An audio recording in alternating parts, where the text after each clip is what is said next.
बोले शंकर भगवान की। तो माता लक्ष्मी जी ने सोचा कि अगर भगवान इतने सुकुमार हैं, इतना इनका हाथ पैर कोमल है, बताओ कमल के पंखुड़ी से भी ज्यादा भगवान के शरीर कोमल है। तो जानकी जी ने, लक्ष्मी मैया ने सोचा कि कहीं इनको खुदा न खास्ता लड़ाई झगड़ा करना पड़ जाए। ये तो लड़ाई झगड़ा नहीं कर पाएंगे महाराज। तो भगवान तो सर्वांतर्यामी है, भगवान क्या नहीं जानते हैं, भगवान तो सब कुछ जानने वाले हैं। भगवान ने कहा लक्ष्मी ये भी तुम्हारा मनोरथ मैं पूर्ण करूंगा। जब कहा ये भी तुम्हारा मैं मनोरथ पूर्ण करूंगा, तो क्या होता, उसी समय भगवान ने प्रेरित किया चारों ऋषियों को, सनक, सनंदन, सनातन और सनत कुमार। और जब चारों ऋषियों को प्रेरित किया, प्रेरित करने के बाद में भगवान के दो द्वारपाल हैं, हरि हरि के द्वार पाल रहे दो, हरि के द्वार पाल रहे दो, जय आरुषि जय जाने सबको, जय आरुषि जय जाने सबको, हरि के द्वारे पाल, हरि के द्वारे पाल, हरि के द्वारे पाल रहे दो। भगवान के दो द्वारपाल थे जिनका नाम था जय और विजय। तो भगवान ने सोचा भाई देखो युद्ध करना हो तो अपने से बराबरी में युद्ध होता है। अब खूब बड़े पहलवान हो और कमजोर व्यक्ति लड़ जाए तुमसे तो महाराज वो क्या होगा, पटकने के बाद में वो चखना चूर हो जाएगा, हाथ पैर सब टूट जाएगा। तो इसलिए जो लड़ाई होता है अपने बराबरी में होता है। तो भगवान ने सोचा अगर लड़ाई करना है तो उसी प्रकार से कोई अपना पात्र भी हो। कौन हो? अपना पात्र भी होना चाहिए।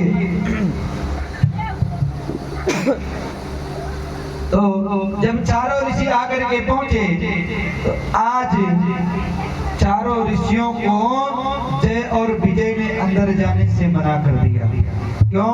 क्योंकि आज भगवान ने रोक दिया है कि अंदर किसी को आने मत देना। जबकि भगवान कहते हैं कि भक्त और ब्राह्मण के लिए मेरे क्षीर सागर का जो दरवाजा है 24 घंटा खुला रहता है, उनके आने में कोई रोक टोक नहीं है। लेकिन क्या होता है आज भगवान ने रोक दिया कि किसी को अंदर आने मत देना। और जब चारों ऋषि अंदर जाने के लिए उद्यत हुए तो जय और विजय ने रोक दिया। हे महाराज कहाँ जा रहे हो आप? मुझको प्रभु से मिलना है ना, आज नहीं मिल सकते हो। क्यों? आज प्रभु किसी जरूरी काम में व्यस्त हैं, इसलिए मैं आपको नहीं मिलने दूंगा। और जब कहा जरूरी काम में व्यस्त हैं आपको मैं नहीं मिलने दूंगा, तो 3 बार जाने के लिए उद्यत हुए। और जब 3 बार जाने के लिए उद्यत हुए तो तीनों बार रोक दिया और कहा महाराज आप नहीं जा सकते हो। तो तुरंत ऋषियों ने श्राप दिया है जय और विजय मैं तुझे श्राप देता हूँ, जाओ तुम लोगों ने राक्षसी कर्म किया है इसलिए मैं तुझे श्राप देता हूँ, जाओ तुम 3 जन्म तक राक्षस हो जाओ। जब कहा कि 3 जन्म तक राक्षस हो जाओ तब तक क्या हुआ, भगवान भी दौड़ते हुए आकर के पहुंच गए। सरकार ये आपने क्या किया,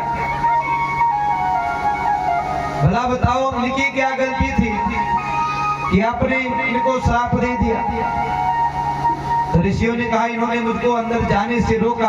भगवान ने कहा सरकार एक बात बताओ, जैसे कोई व्यक्ति कुत्ता पाले हो और वो कुत्ता खुला हो महाराज काट ले, तो ये बताओ कुत्ते की गलती है या कुत्ता पालने वाले की गलती है?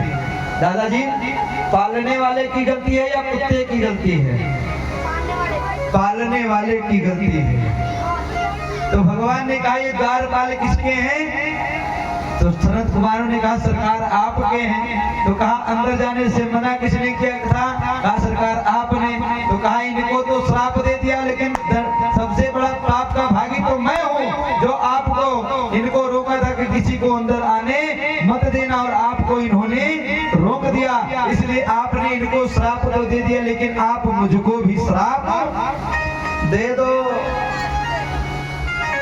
तो सनत कुमारों ने कहा जाओ प्रभु मैं आपको भी श्राप देता हूँ, जब जब ये राक्षस की योनि में जाएंगे तब तब आप मार करके इनका उद्धार कर देना, अपने परम धाम को बुला लेना।